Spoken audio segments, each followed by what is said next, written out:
आप देख रहे हैं GK job exam YouTube channel. तो चलिए शुरू करते हैं आज का सेशन को।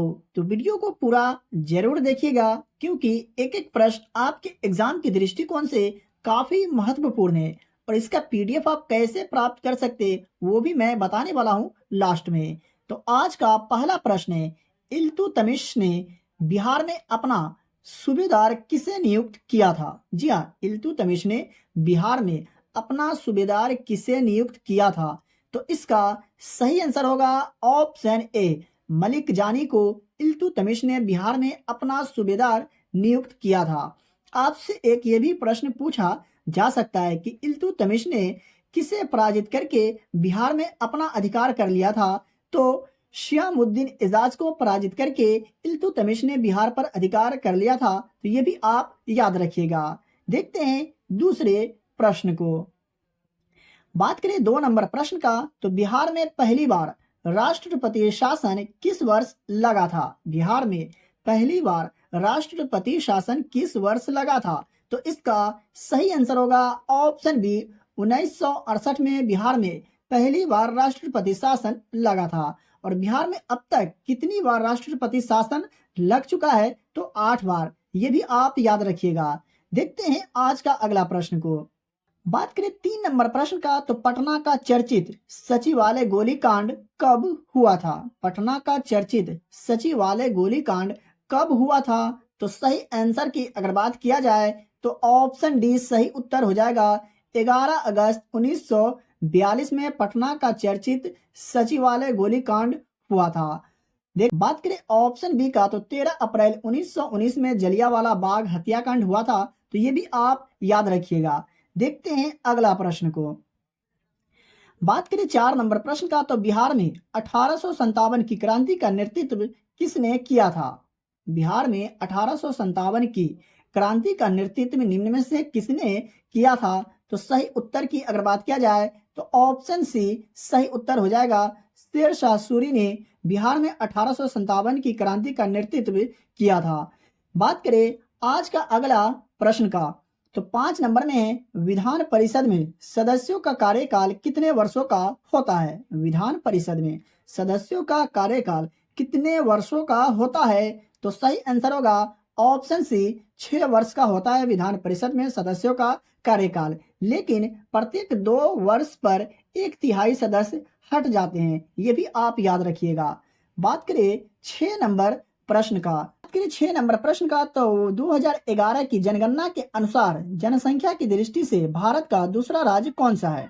वर्ष 2011 की जनगणना के अनुसार जनसंख्या की दृष्टि से भारत का दूसरा राज्य कौन सा है? तो इसका सही आंसर होगा ऑप्शन बी, महाराष्ट्र। जी हाँ, वर्ष 2011 की जनगणना के अनुसार भारत का जो दूसरा राज्य कौन सा है? महाराष्ट्र है। बात करें बिहार का, तो इसे तीसरा स्थान प्राप्त है जनसंख्या की दृष्टि से। प्रथम स्थान पर कौन सा राज्य है? तो उत्तर प्रदेश। वहीं बात करें चौथे स्थान की, तो पश्चिम बंगाल है। तो ये भी आप याद रखिएगा। बात करें आज का अगला प्रश्न को, तो 7 नंबर में, बिहार का कौन सा जिला पड़ोसी देश नेपाल के सीमा साझा नहीं करता है? बिहार का कौन सा जिला पड़ोसी देश नेपाल के साथ अपनी सीमा साझा नहीं करता है? तो इसका सही उत्तर होगा ऑप्शन डी, उपर्युक्त में से एक से अधिक, यानी इनमें से तीनों जिला यानी पश्चिम चंपारण, शिवहर और पूर्णिया जो है ये पड़ोसी देश नेपाल के साथ अपनी सीमा साझा नहीं करता है। वहीं अगर बात करें 8 नंबर प्रश्न का, तो 8 नंबर में, बिहार में होम रूल लीग की स्थापना कब किया गया था? बिहार में होम रूल लीग की स्थापना कब किया गया था? तो सही उत्तर की अगर बात करें तो ऑप्शन सी सही उत्तर हो जाएगा। 1916 में बिहार में होम रूल लीग की स्थापना किया गया था।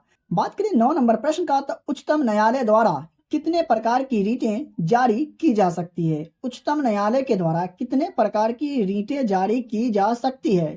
तो इसका सही आंसर होगा ऑप्शन डी, 5 प्रकार के रीटें जारी की जा सकती है। किसके द्वारा? उच्चतम न्यायालय के द्वारा। तो तो प्रिय विद्यार्थीगण, आप यहाँ तक आ गए और अभी तक वीडियो को लाइक नहीं किए तो फिर सोच क्या रहे हैं, वीडियो को लाइक कर दीजिए। चैनल पर पहली बार आए या हमारा वीडियो आप तक पहली बार पहुंचा है तो चैनल को सब्सक्राइब करके बेल आइकन को प्रेस कर लीजिए, क्योंकि यहाँ आपको काफी महत्वपूर्ण प्रश्न बताए जाते हैं, पढ़ाए जाते हैं। सिलेक्टेड प्रश्न, गेस किया हुआ प्रश्न यहाँ आपको बताए जाते हैं, पढ़ाए जाते हैं। यहाँ से प्रश्न आपको अपने एग्जाम में देखने को जरूर मिलेंगे। आपका एग्जाम में बहुत ही कम समय बचा हुआ है तो आप हमसे जुड़ के रहें। यहाँ से प्रश्न आपको अपने एग्जाम में देखने को जरूर मिलेंगे। इस वीडियो को अपने उन भाइयों और बहनों के साथ में शेयर जरूर करें जो लोग बिहार पुलिस 2023 एग्जाम की तैयारी कर रहे हैं। तो चलिए देखते हैं आज का अगला प्रश्न। 10 नंबर प्रश्न का, तो संसद की लोक लेखा समिति का अध्यक्ष नियुक्त किया जाता है। संसद की लोक लेखा समिति का अध्यक्ष की नियुक्ति निम्न में से किसके द्वारा किया जाता है? तो इसका सही आंसर होगा ऑप्शन ए, लोकसभा के अध्यक्ष के द्वारा संसद की लोक लेखा समिति की अध्यक्ष की नियुक्ति किया जाता है। देखते हैं आज का 11 नंबर प्रश्न को। तो 11 नंबर में 17वीं लोकसभा चुनाव किस वर्ष हुआ? 17वीं लोकसभा चुनाव जो हुआ था किस वर्ष हुआ था? तो इसका सही उत्तर होगा ऑप्शन बी, 2019 में 17वीं लोकसभा चुनाव हुआ था।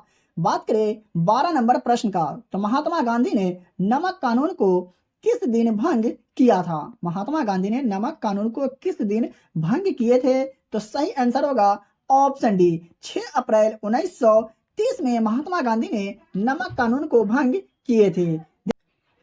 बात करें 13 नंबर प्रश्न का, तो संविधान की व्याख्या कौन करता है? संविधान की व्याख्या निम्न में से कौन करता है? तो सही आंसर होगा ऑप्शन सी, सर्वोच्च न्यायालय संविधान की व्याख्या करता है। देखते हैं अगला प्रश्न को। बात करें 14 नंबर प्रश्न का, तो निम्नलिखित में से कौन सी संस्था पंचायती राज संस्था है? जी हाँ, निम्नलिखित में से कौन सी संस्था है जो पंचायती राज संस्था है? तो इसका सही उत्तर होगा ऑप्शन डी, ये सभी। जी हाँ, ग्राम सभा, ग्राम पंचायत और न्याय पंचायत जो है ये पंचायती राज संस्था है। तो ये आप याद रखिएगा, बिल्कुल भी कंफ्यूज नहीं होना है। बढ़ते हैं अगले प्रश्न की ओर। बात करें 15 नंबर प्रश्न का, तो गुप्त काल में किस भाषा को प्रोत्साहन दिया गया? गुप्त काल में किस भाषा को प्रोत्साहन दिया गया? तो इसका सही उत्तर होगा ऑप्शन ए, संस्कृत भाषा को गुप्त काल में प्रोत्साहन दिया गया।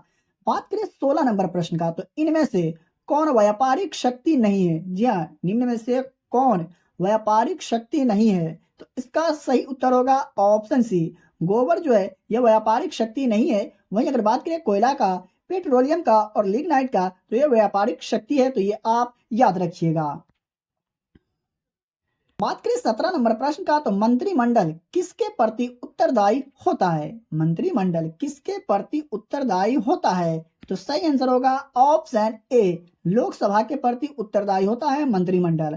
बात करें 18 नंबर प्रश्न का, तो अल बरूनी किसके साथ भारत आया था? अल बरूनी किसके साथ भारत आया था? तो इसका सही आंसर होगा ऑप्शन डी, महमूद गजनबी के साथ अल बरूनी भारत आया था। 19 नंबर प्रश्न का, तो भारत में सती प्रथा बंद कराने में किसने सहयोग दिया था? भारत में सती प्रथा बंद कराने में निम्न में से किसने सहयोग दिया था? तो इसका सही आंसर होगा ऑप्शन बी, राजा राम मोहन राय ने भारत में सती प्रथा बंद कराने में सहयोग किए थे। तो यहाँ से प्रश्न आपको ऐसे भी देखने को मिल सकता है कि सती प्रथा का संबंध किनसे है? तो आपको ऑप्शन में दिया रहेगा राजा राम मोहन राय, तो आपको राजा राम मोहन राय ही टिक करना है। तो मैं आशा करता हूं कि आपको समझ में जरूर आ गया होगा। बात करें 20 नंबर प्रश्न का, तो भारत में सबसे बड़ी खारे पानी की झील कौन सी है? भारत में सबसे बड़ी खारे पानी की जो झील है कौन सी है? तो इसका सही उत्तर होगा ऑप्शन सी, चिल्का झील भारत में सबसे बड़ी खारे पानी की झील है। बात करें वोलर झील का, तो ये कौन से राज्य में है? तो जम्मू कश्मीर में है। वहीं बात करें सांभर झील का, तो ये राजस्थान राज्य में है। ये भी आप याद रखिएगा। बात करें 21 नंबर प्रश्न का, तो निम्न में से कौन सी संस्था बच्चों के लिए काम करती है? जी हाँ, निम्न में से कौन सी संस्था बच्चों के लिए काम करती है? तो इसका सही उत्तर की अगर बात किया जाए तो ऑप्शन डी सही उत्तर हो जाएगा, यूनिसेफ। जी हाँ, यूनिसेफ जो है ये बच्चों के लिए काम करती है। और बात कर ले यूनिसेफ का मुख्यालय का, तो इसका जो मुख्यालय संयुक्त राज्य अमेरिका न्यूयॉर्क में, और इसकी स्थापना कब हुआ? तो 1946 में। ये भी आप याद रखिएगा। बात करें आज का 22 नंबर प्रश्न का, तो अंधों को पढ़ने की लिपि को क्या कहते हैं? अंधों को पढ़ने की लिपि को क्या कहते हैं? तो इसका सही उत्तर की अगर बात किया जाए तो ऑप्शन ए सही उत्तर हो जाएगा। ब्रेल लिपि कहा जाता है अंधों को पढ़ने की लिपि को।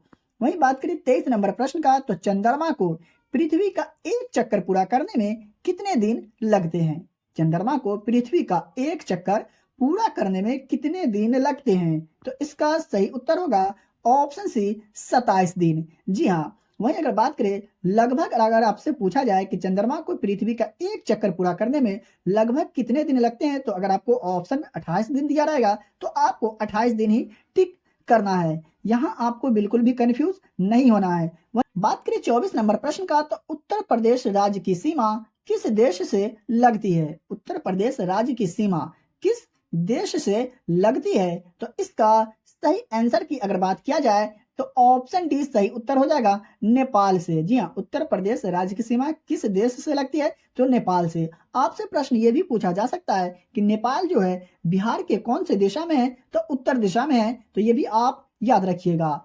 बात करें आज का 25 नंबर प्रश्न का, तो भारतीय संविधान में पहला संशोधन किस वर्ष किया गया था? भारतीय संविधान में पहला संशोधन किस वर्ष किया गया था? तो इसका सही उत्तर होगा ऑप्शन बी 1951 ईस्वी में भारतीय संविधान में पहली बार संशोधन किया गया था। बात करें 26 नंबर प्रश्न का, तो राजस्थान में आसानी से उगने वाला पौधा निम्न में से कौन है? जी हाँ, राजस्थान में आसानी से उगने वाला पौधा निम्न में से कौन है? तो इसका सही उत्तर होगा ऑप्शन डी, खजूर का पौधा जो है राजस्थान में आसानी से उगने वाला पौधा है। बात करें 27 नंबर प्रश्न का, तो हवा महल कहाँ स्थित है? हवा महल जो है निम्न में से कौन सा शहर में स्थित है? तो इसका सही आंसर होगा ऑप्शन सी, जयपुर में स्थित है हवा महल। अगर आपसे प्रश्न ये पूछा जाए कि हवा महल भारत के किस राज्य में स्थित है? तो राजस्थान में। और राजस्थान के कौन सा शहर में? तो जयपुर में। तो आपको ये जरूर याद होना चाहिए। बढ़ते हैं अगले प्रश्न की ओर। बात करें 28 नंबर प्रश्न का, तो बिहार का सबसे बड़ा साहित्यिक सम्मान कौन सा है? जी हाँ, बिहार का सबसे बड़ा साहित्यिक सम्मान जो है निम्न में से कौन सा है? तो सही आंसर होगा ऑप्शन बी, राजेंद्र सम्मान जो है बिहार का सबसे बड़ा साहित्यिक सम्मान है। साथियों, सेशन अगर अच्छा लग रहा हो तो वीडियो को लाइक जरूर कर दे। चैनल को सब्सक्राइब अभी तक नहीं किए तो चैनल को भी सब्सक्राइब करके बेल आइकन को प्रेस जरूर कर ले। आप लोग लास्ट में चैनल को सब्सक्राइब करना भूल जाते हैं। बढ़ते हैं अगले प्रश्न की ओर। 29 नंबर प्रश्न का, तो निम्न में से किन्हें शांति पुरुष के उपनाम से जाना जाता है? जी हाँ, निम्न में से किन्हें शांति पुरुष के उपनाम से जाना जाता है, उनका नाम क्या है? तो सही आंसर होगा ऑप्शन ए, लाल बहादुर शास्त्री जी को शांति पुरुष के उपनाम से जाना जाता है। और इनका एक ये नारा है, जय जवान जय किसान। जी हाँ, ये भी प्रश्न एग्जाम में पूछा जाता है कि जय जवान जय किसान का नारा किसने दिए थे? तो लाल बहादुर शास्त्री जी ने। तो ये भी आप याद रखिएगा। 30 नंबर प्रश्न का, तो विश्व अर्धभूमि दिवस कब मनाया जाता है? जी हाँ, विश्व अर्धभूमि दिवस किस तिथि को मनाया जाता है? तो इसका सही उत्तर हो जाएगा ऑप्शन बी, 2 फरवरी को विश्व अर्धभूमि दिवस मनाया जाता है। 21 नंबर प्रश्न का, हेनले पासपोर्ट इंडेक्स 2023 में भारत किस स्थान पर है? जी हाँ, हेनले पासपोर्ट इंडेक्स 2023 में भारत को कौन सा स्थान प्राप्त हुआ है? तो इसका सही उत्तर की अगर बात किया जाए तो ऑप्शन सी सही उत्तर हो जाएगा, 80वें स्थान पर है। जी हाँ, हेनले पासपोर्ट इंडेक्स 2023 में भारत का कौन सा स्थान प्राप्त हुआ है? तो 80वां स्थान प्राप्त हुआ है। बात करें 32 नंबर प्रश्न का, तो SAFF चैंपियनशिप 2023 का खिताब किस देश ने जीता है? SAFF चैंपियनशिप 2023 का खिताब किस देश ने जीता है? तो इसका सही उत्तर होगा ऑप्शन ए, अपना प्यारा देश भारत ने SAFF चैंपियनशिप 2023 का खिताब जीता है। बढ़ते हैं अगले प्रश्न की। बात करें 33 नंबर प्रश्न का, तो राज्यसभा के उपाध्यक्ष कौन है? राज्यसभा के उपाध्यक्ष कौन है? तो इसका सही आंसर होगा ऑप्शन डी, हरिवंश नारायण सिंह वर्तमान में राज्यसभा के उपाध्यक्ष है। देखते हैं अगले प्रश्न को। बात करें 34 नंबर प्रश्न का, तो PM ऊर्जा गंगा पाइपलाइन के तहत बिहार के कितने जिला लाभान्वित होंगे? जी हाँ, PM ऊर्जा गंगा पाइपलाइन के तहत बिहार के कितने जिला को लाभ होगा, ये आपसे प्रश्न पूछा जा रहा है। तो इसका सही आंसर होगा ऑप्शन सी, बिहार के 6 जिला लाभान्वित होंगे पीएम ऊर्जा गंगा पाइपलाइन योजना के तहत। बात करें 35 नंबर प्रश्न का, तो हाल ही में बिहार रत्न सम्मान से किसे सम्मानित किया गया है? हाल ही में बिहार रत्न सम्मान से किन्हें सम्मानित किया गया है? तो इसका सही उत्तर होगा ऑप्शन ए, सोनी चौधरी को हाल ही में बिहार रत्न सम्मान से सम्मानित किया गया है। दरभंगा जिले के कवयित्री और मैथिली लोक गायिका है। जी हाँ, कौन? सोनी चौधरी। इन्हें बिहार रत्न से सम्मानित किया गया है। बढ़ते हैं अगले प्रश्न की ओर। बात करें 36 नंबर प्रश्न का, तो निम्न में से कौन सा एक अधातु नहीं है? जी हाँ, निम्न में से कौन सा एक अधातु नहीं है, ये आपको पहचान करना है, बताना है। तो इसका सही आंसर की अगर बात किया जाए तो ऑप्शन बी सही उत्तर हो जाएगा। एल्युमिनियम जो है ये अधातु नहीं है बल्कि धातु है। वही बात करें कार्बन का, सल्फर का और नाइट्रोजन का, ये अधातु है। तो मैं आशा करता हूं कि आपको समझ में आ गया होगा। बात करें 37 नंबर प्रश्न का, तो निम्नलिखित में से किसको ब्रेड को मुलायम करने में प्रयोग किया जाता है? जी हाँ, निम्नलिखित में से किसको ब्रेड को मुलायम करने में प्रयोग किया जाता है? तो इसका सही उत्तर होगा ऑप्शन सी, ईस्ट को ब्रेड को मुलायम करने में प्रयोग किया जाता है। बात करें 38 नंबर प्रश्न का, तो एनीमिया रोग शरीर में निम्नलिखित में से किस पदार्थ की कमी से होता है? जी हाँ, एनीमिया रोग जो होता है शरीर में निम्नलिखित में से किस पदार्थ की कमी के कारण होता है? तो इसका सही उत्तर होगा ऑप्शन डी। जी हाँ, लोहा की कमी के कारण शरीर में एनीमिया रोग होता है। बात करें 39 नंबर प्रश्न का, तो दो समतल दर्पण एक दूसरे से 90 डिग्री के कोण पर झुके हुए हैं। दर्पणों में बनने वाले प्रतिबिंबों की संख्या होगी। यहाँ दर्पणों में बनने वाले प्रतिबिंबों की संख्या पूछा जा रहा है। तो इसका सूत्र होता है संख्या बराबर 360 बटा में 90 माइनस 1। यहाँ से आप इस प्रश्न को आसानी से सॉल्व कर सकते हैं। तो 9 चौका 36 माइनस 1, 9 में 4 में से 1 जाए कितना बचेगा? 3। तो इसका सही आंसर होगा ऑप्शन सी, यानी 3 इसका सही उत्तर हो जाएगा। यानी दर्पणों में बनने वाले प्रतिबिंबों की संख्या कितनी होगी? 3 होगी। तो मैं आशा करता हूं कि आपको समझ में आ गया होगा। तो बढ़ते हैं अगले प्रश्न की ओर। बात करें 40 नंबर प्रश्न का, तो रात में पेड़ के नीचे नहीं सोना चाहिए क्योंकि पेड़ रात में क्या छोड़ते हैं, ये आपको बताना है। तो मैं आशा करता हूं कि इस प्रश्न का आंसर आप सभी लोगों को जरूर याद होगा। तो इसका सही आंसर की अगर बात किया जाए तो ऑप्शन डी सही उत्तर हो जाएगा। कार्बन डाइऑक्साइड छोड़ते हैं रात में पेड़, इसलिए रात में पेड़ के नीचे नहीं सोना चाहिए। देखते हैं आज का अगला प्रश्न को। बात करें 41 नंबर प्रश्न का, तो निम्नलिखित में से कौन सा पदार्थ प्राकृतिक रूप से खट्टा है? जी हाँ, निम्नलिखित में से कौन सा पदार्थ प्राकृतिक रूप से खट्टा होता है या खट्टा है? तो इसका सही आंसर होगा ऑप्शन बी, सिरका। जी हाँ, सिरका जो है प्राकृतिक रूप से खट्टा पदार्थ है। बात करें 42 नंबर प्रश्न का, तो पारिस्थितिकी विज्ञान इकोलॉजी का किससे संबंध है? जी हाँ, पारिस्थितिकी विज्ञान इकोलॉजी का निम्न में से किससे संबंध है, यानी इकोलॉजी के अंतर्गत किसका अध्ययन किया जाता है? तो इसका सही आंसर होगा ऑप्शन सी, शरीर संरचना और वातावरण से संबंधित है। इकोलॉजी का जो संबंध है किससे? शरीर संरचना और वातावरण से। बढ़ते हैं अगले प्रश्न की ओर। बात करें 43 नंबर प्रश्न का, तो कांच पर लिखने के लिए किस अम्ल का प्रयोग किया जाता है? कांच पर लिखने के लिए निम्न में से कौन सा अम्ल का प्रयोग किया जाता है? तो इसका सही आंसर होगा ऑप्शन ए, हाइड्रोफ्लोरिक अम्ल का प्रयोग किया जाता है कांच पर लिखने के लिए। देखते हैं 44 नंबर प्रश्न को। तो बात करें 44 नंबर प्रश्न का, तो फर्मी डैश का एक मात्रक है। जी हाँ, फर्मी जो है निम्न में से किसका एक मात्रक है? तो इसका सही आंसर होगा ऑप्शन सी, लंबाई का मात्रक है फर्मी। बात करें 45 नंबर प्रश्न का, तो मानव शरीर के किस अंग में यूरिया का निर्माण होता है? मानव शरीर के किस अंग में यूरिया का निर्माण होता है? तो इसका सही आंसर होगा ऑप्शन ए, यकृत में यूरिया का निर्माण होता है मानव के शरीर में। देखते हैं अगला प्रश्न को। बात करें 46 नंबर प्रश्न का, तो मयस्सर शब्द का अर्थ क्या है? जी हाँ, मयस्सर शब्द का जो अर्थ होता है क्या होता है? तो इसका सही उत्तर होगा ऑप्शन बी, उपलब्ध। जी हाँ, मयस्सर शब्द का अर्थ क्या होता है? उपलब्ध। बात करें 47 नंबर प्रश्न का, तो धाता का स्त्रीलिंग रूप है? धाता का जो स्त्रीलिंग रूप है निम्न में से क्या है? तो इस प्रश्न का सही आंसर होगा ऑप्शन सी, धात्री धाता का स्त्रीलिंग रूप होता है। बात करें 48 नंबर प्रश्न का, तो भिक्षा शब्द निम्न में से कौन सा शब्द है? भिक्षा शब्द जो है निम्न में से कौन सा शब्द है? तो इसका सही उत्तर होगा ऑप्शन ए, तत्सम शब्द है भिक्षा शब्द है। बात करें 49 नंबर प्रश्न का, तो गगन शब्द डैश शब्द है? गगन शब्द जो है स्त्रीलिंग शब्द है या पुल्लिंग शब्द है? तो इसका सही आंसर की अगर बात किया जाए तो ऑप्शन सी सही उत्तर हो जाएगा, पुल्लिंग शब्द है गगन शब्द। बात करें 50 नंबर प्रश्न का, तो हिंदी में अनुनासिक वर्णों की संख्या कितनी है? हिंदी में अनुनासिक वर्णों की जो संख्या है कितनी है? तो इसका सही आंसर होगा ऑप्शन डी, 5। और कौन कौन सा? तो अंग, य, न, म और न जो है ये अनुनासिक वर्ण है। तो इसकी संख्या कितनी है? 5 है। तो ये आप याद रखिएगा, यहाँ से प्रश्न आपको अपने एग्जाम में देखने को मिल सकते हैं।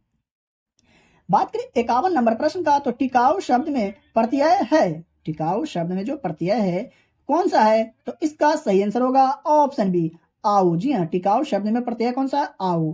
बात करें 52 नंबर प्रश्न का, तो मैंने गाया किस काल का उदाहरण है? जी हाँ, मैंने गाया किस काल का उदाहरण है? तो इस प्रश्न का सही आंसर की अगर बात किया जाए तो ऑप्शन ए सही उत्तर हो जाएगा, भूतकाल का उदाहरण है मैंने गाया में। बात करें 53 नंबर प्रश्न का, तो दो वर्णों के मेल से होने वाले परिवर्तन को क्या कहते हैं? दो वर्णों के मेल से होने वाले परिवर्तन को क्या कहते हैं? तो सही आंसर की अगर बात किया जाए तो ऑप्शन ए सही आंसर होगा, संधि। जी हाँ, दो वर्णों के मेल से होने वाले परिवर्तन को क्या कहते हैं? संधि कहते हैं।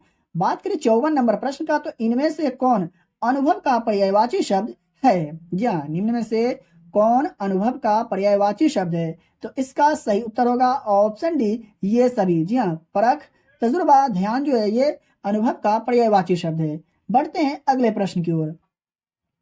बात करें 50 नंबर प्रश्न का, तो हाथों हाथ लेना मुहावरे का अर्थ है? हाथों हाथ लेना मुहावरे का जो सही अर्थ होगा निम्न में से क्या होगा? तो इसका सही उत्तर होगा ऑप्शन सी, सम्मान सहित स्वागत करना हाथों हाथ लेना मुहावरे का सही अर्थ होता है। बात करिए मैदान छोड़कर भागना। जी हाँ, मैदान छोड़कर भागना ये कौन से मुहावरे का सही अर्थ होता है? तो पीठ दिखाना मुहावरे का जो सही अर्थ होता है, मैदान छोड़कर भागना मुहावरे का सही अर्थ होता है। बात करें शुभारंभ करना, तो श्री गणेश करना मुहावरे का सही अर्थ होता है शुभारंभ करना। वहीं अगर बात करें बहुत व्याकुल होना, तो इसका हाथों के तोते उड़ाना मुहावरे का सही अर्थ होता है बहुत व्याकुल होना। तो साथियों, आज का क्लास का वीडियो कैसा लगा कमेंट करके प्लीज आप लोग जरूर बताइएगा। कितने प्रश्न का आंसर आप सही कर पाए अपना स्कोर बताने की कोशिश जरूर करिएगा। अभी तक वीडियो को लाइक नहीं किए तो वीडियो को लाइक कर दीजिए, चैनल को सब्सक्राइब करके बेल आइकन को प्रेस जरूर कर लीजिए, क्योंकि यहाँ आपको अंतिम समय में बहुत ही वीवीआई प्रश्न आपको यहाँ बताए जाते हैं, पढ़ाए जाते हैं। यहाँ से प्रश्न आपको अपने एग्जाम में देखने को जरूर मिलेंगे। तो इसका पीडीएफ लेना चाहते हैं तो वीडियो के डिस्क्रिप्शन में दिए गए टेलीग्राम चैनल लिंक को ज्वाइन करके डेली के वीडियो का फ्री में पीडीएफ प्राप्त करें। इस वीडियो को अपने दोस्तों और रिलेटिव में भी ज्यादा से ज्यादा शेयर जरूर करें। तो चलिए मिलते हैं फिर से एक नए वीडियो में।